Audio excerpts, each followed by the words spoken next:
Hi good morning to all. Wednesday morning இன்னைக்கு என்னோட டே வந்து 4:30க்கு ஸ்டார்ட் ஆயிடுச்சு. எப்பவும் போல இருக்க வேலைகள் எல்லாமே பார்த்துட்டு இன்னைக்கு சுவாமிக்கான நெய்வேத்தியம் அவலும் பானகத்தில் பச்சை கற்பூரம் கலந்தும் தான் வச்சுருக்கேன்.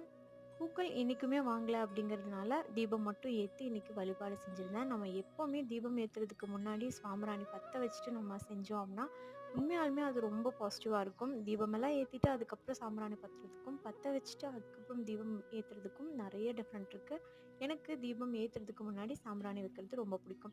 எனக்கு மனசுக்கு ஒரு நெகட்டிவாக தோணுச்சு அப்படின்னா கண்டிப்பாக வீடு ஃபுல்லாகவே வந்து சாம்பிராணி போட்டு விட்டுருவேன். அப்படி இருக்கும்போது இருக்க நெகட்டிவ் எல்லாம் போயிட்டு கொஞ்சம் பாசிட்டிவ் கிடைக்கிற மாதிரி இருக்கும் மனசுக்கு. நீங்கள் எப்படியெல்லாம் ஃபீல் பண்ணுவீங்க அப்படிங்கிறத மறக்காம கமெண்ட்டில் ஷேர் பண்ணிக்கோங்க. அண்ட் இன்னைக்கு யாரெல்லாம் பர்த்டே செலிப்ரேஷன் பண்ணுறாங்களோ அவங்களுக்கு எல்லாத்துக்குமே ஹாப்பி பர்த்டே, நீங்கள் எப்போவுமே ஹாப்பியாக இருக்கணும் அப்படின்னு ப்ரே பண்ணிக்கிறேன். பிரம்ம முகூர்த்த தீபத்தோட ஒளி வந்துட்டு சுவாமி படங்களில் படுறதை பார்க்குறதுக்கே அவ்வளோ அழகாக இருக்குது. பாய், நெக்ஸ்ட் வீடியோவில் பார்க்கலாம். தேங்க்யூ.